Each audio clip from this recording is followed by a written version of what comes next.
What's up, boys? Today we got a 2006, I believe, Kawasaki KLX300R. This is going to be good from 97 to 2007. Probably similar with the 250s as well. I don't know about the newer model 300. I haven't really looked at it much, but we'll go ahead and we'll start on this. So we're gonna start with a 10 millimeter on the top. We're gonna take our valve cover off. Be right back. All right, I repositioned the camera. Hopefully that's a little bit better view. We're just gonna go ahead and take these off. 10 millimeter. There's only 3 of them.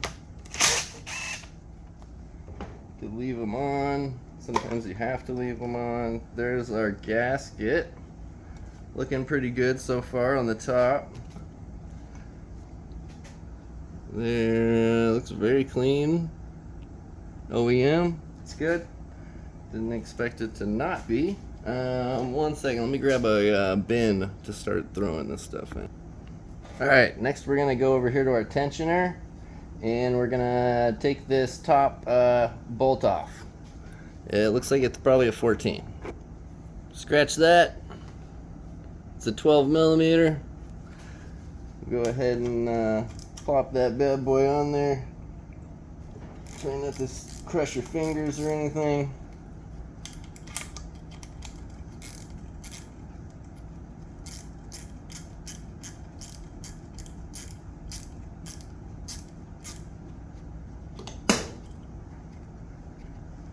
Watch for a spring. It feels like it's under pressure. There's a spring. So I think that's all we got in there. I don't feel a plunger coming out, but we will go ahead and we'll take out our assembly right here, our housing. 8 millimeter. Be right back. So since we released the tension off of this, we should just be able to break this free without having to walk it off. If you don't release the spring, you're gonna have to walk this thing off, or because it has kind of a little dowel, if you would call this a dowel. I don't know. But yeah, it sticks in there perfectly. Very low tolerance, and then it's got the O-ring, so you kind of got to wiggle it out. And with that spring pushing on there, it'll make it way harder. Anyway, our chain should be loose now. I think it is on a compression stroke right now, though. I'm gonna bring it over, and just to see, because I'm not 100% sure, but it feels pretty tight.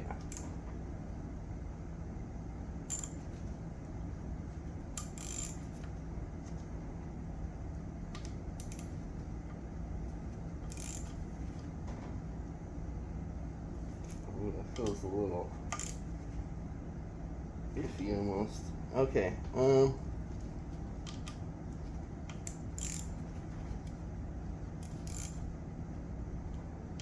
put it right there where it's semi-loose. I don't like where it's at, to be honest with you, but let's see.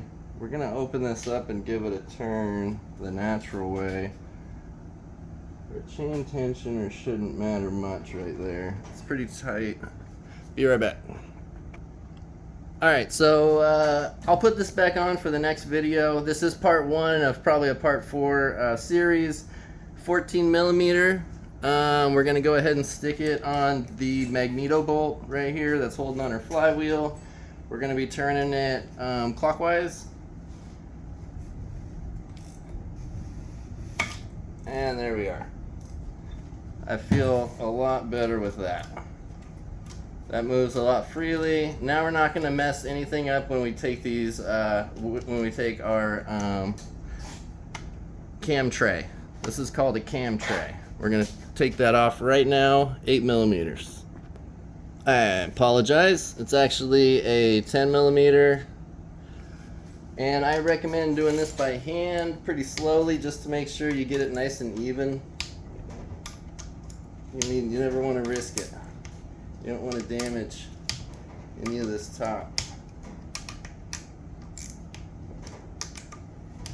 Alright, that's one go around. Now we're going to do probably half turn on each. Should probably do this in order. There's probably a correct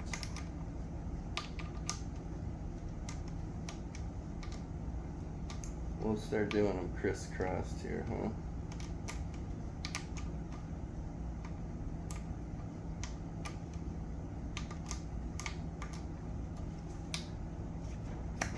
Feels like she's pretty loose.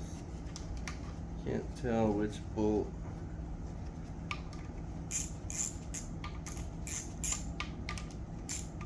Yeah, she is off. So, I'm gonna grab a cardboard and draw this out so we know which bolt goes where. Alright, so we got our little diagram here. Intake, exhaust. Good way to tell is just from looking and seeing the intake boot right here and your exhaust port right here if you ever have any issues. And obviously your intake cam is going to be on the intake side with your intake boot. Alright, so we'll pop those off, see if any of them are even different sizes.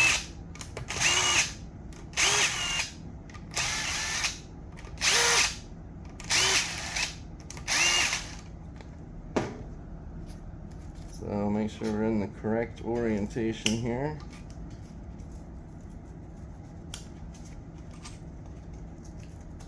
I will not make you guys watch this. Be right back. Alright, so we got it there. Looks like two are longer. You got this back one right here and the front one, or I guess whatever it is on that side. So there it is. I'm going to put that in the bucket. And we'll go ahead and take off our cap. We might need to get a little rubber mallet just to give it a couple little taps. It will have some dowels holding it in. So make sure you tap it evenly when you're doing this. Little taparoos. There she is. She feels pretty free. Boom. So looks pretty good. Very good actually. My gosh, that looks just brand new. Alright, wow, actually not as much towards the front where the actual chain is. Looks like there might have been too much tension on the chain. The cam chain. Other side looks decent, but the backs are really good. Okay, we'll think about that. And now we can remove our first cam, our intake. Ooh, still not one to let go too much here. Is this another chain tensioner down here? 1 second, let's take off this back. Be right back. Alright, so we got our 17mm right here. We're gonna hit up this bolt on the back, right below the tensioner. I believe it has to do with the tension as well. I could be incorrect, but I'm pretty sure.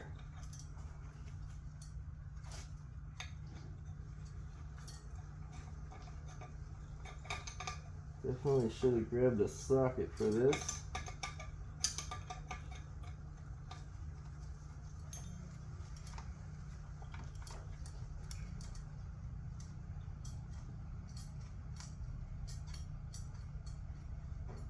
Feels like there will be a spring behind it. Yep. So that's the second tensioner right below it. I'd probably take that off second after I took off the upper tensioner. If I would have known it was there, I would have done that. Learning as I go on this one. Never messed with it. So now you can obviously tell the difference. The cams are just easily flowing in here. We're not going to mess anything up by removing them. You can let the chain drop if you're taking this whole bad boy apart, which we are. Cam lobes look very nice. I don't see any gouging or pitting. Nothing bad on these bad boys. Not even on the bearing side. Okay, so we'll put these in. Shoot, I did not mark these. However, we know that the exhaust cam has this release on the back. So just keep that in mind. I'm gonna bag it and just mark it exhaust because I like bagging stuff. If you watch my videos, you can probably tell. And I'm just gonna mark that EX because I know it's a cam and I know the bucket it's in. Well, you know what? We're gonna put 300 KLX300. Okay, sorry. Going through a little bit more than I normally do here. Bag this one, and we know that that's the intake because the other one's the exhaust, this one's the intake. Put that away, and now we are left with our top, which we are going to leave. So these are your buckets. They're gonna be hard to take out. One second. Alright, so you're gonna need a little magnet. So these are your buckets. Underneath you're gonna have your shims, which most of the time stay in place. It's that little thing protruding that comes out, and you could check that with a gauge such as this, a caliper, and that will give you, you're gonna have to do some math. There's some videos on that. I'm definitely not going into all that, but remember that those are there. We're gonna put that right back to where it is. We're gonna leave all that alone. Looks like we got some hex, maybe, let me see, 8. 1 second, be right back. All right, I had to move the camera a little bit. So it is gonna be a 8mm hex. I don't know if you can see it there. You're just gonna have to believe me, I guess. Looks like it barely clears it here. We're gonna put our cheater bar on.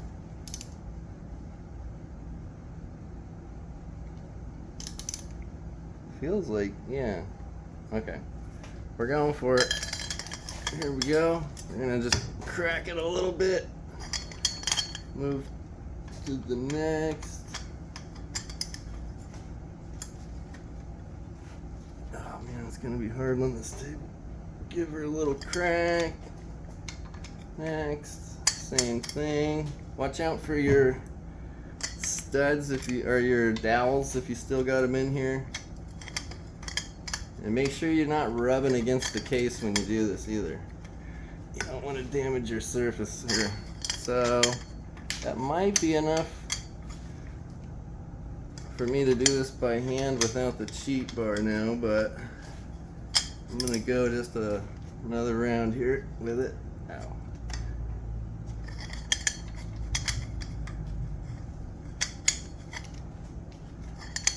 Definitely feel it getting loose. Alright, I think that's good. Next, we're actually going to jump a little bit. We're going to take out the back 2 retainers.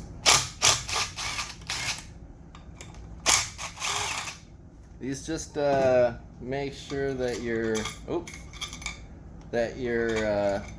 cylinder is on nice and complete, so the gasket gets full torque all the way around. We're gonna put these in a bag, keep it all with the top end, and we will go back just with hand now, crack these.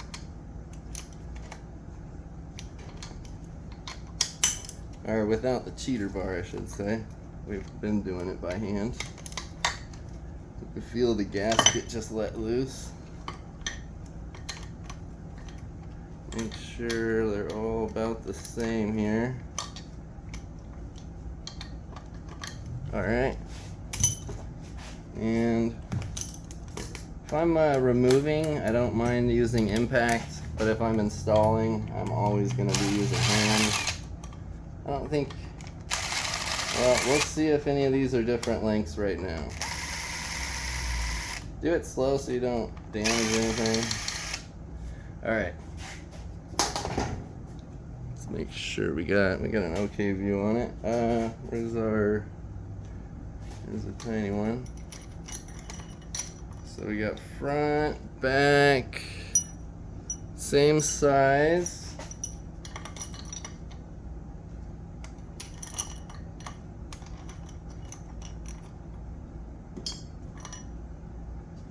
same size. Yeah, they're all the same size. So we're good there. You don't need to keep these in any specific order. Put them in a bag. Label them if you need to. I doubt it, but you never know. If you're coming back to a project, those are a pretty obvious piece. However, you never know. So you do have a plug here, but you don't need to worry about that. We're just going to have to take this off as evenly as possible because of the dowel pins. Oh, we need to take off our oil line. Apologize. 10 millimeter. Boom. Don't forget that. And we're just going to put that in a bag and set it aside. Alright, there we go. Much easier. So we're getting caught up by our guides. So you're going to want to kind of move it forward and backwards if you drop the chain. So there's our head. We got the buckets. We got our water intake. We got our valves. I don't really want to drop anything here. Not horrible. Pretty good, actually. I'd say as far as wear goes, someone definitely worked on it. We'll set that here for now. We've got our chain we're going to drop back. Looks like we can't remove any of our... Well, we're going to have to take it back out again. Take off our gasket. Apologize. If you have a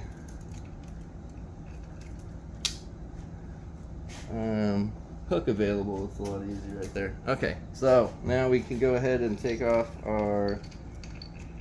We'll just kind of hold the chain for now. Might have to hit it with a mallet a couple times. Oh, no, she's coming.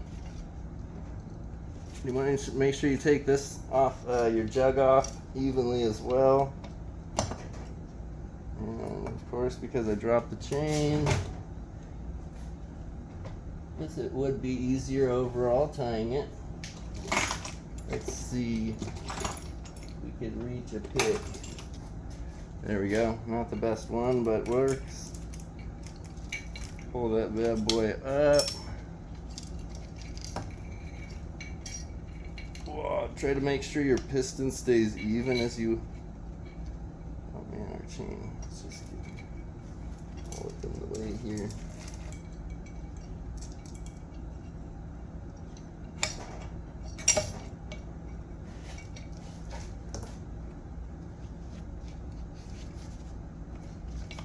Uneven. We didn't clip it there. I'm not sure if it got stuck on that oil line or not. Looks like it's new almost. That's very good shape. Pleased with that. So we got our piston here. We'll go ahead, use that same pick, and there's going to be a retaining pin here. Or clip, I should say. Do not let it fall in your engine if you're not going deep on this thing. It's this. I would almost recommend putting like a towel right here if you were gonna... Man, that's far away now, huh? Put like a towel right here to kind of block it so it doesn't fly anywhere bad. We're gonna put that in a bag for now. Gonna be a long video. Actually, it's probably done after this, and we'll move it to part 2. So grab like an 8mm or something similar. Go ahead and push your pin through, not all the way. We don't need to. Something like that, and then you could just release it, put the pin back, and put it in the bag with the clip. There we are. And okay, so this will all be on the next video. I don't know what some of this stuff is. I just got the engine from a guy. He's helping me out with some videos. get this stuff done. Get some nice nice coverage on like every bike we're hoping here. So crank feels great. If you're gonna turn the crank, make sure you hold the chain. Feels really good. Okay, so yeah, that's it for part 1. We'll come back with part 2 in just a second here. Oops, sorry. Like, subscribe, Florida Bike Supply. Please like and subscribe, it helps a lot. Really helps me get up and do more videos, seeing those subscribers come in. And everybody that's subscribed already, thank you so much. You guys are amazing. God bless you. Catch you on the next one. Peace.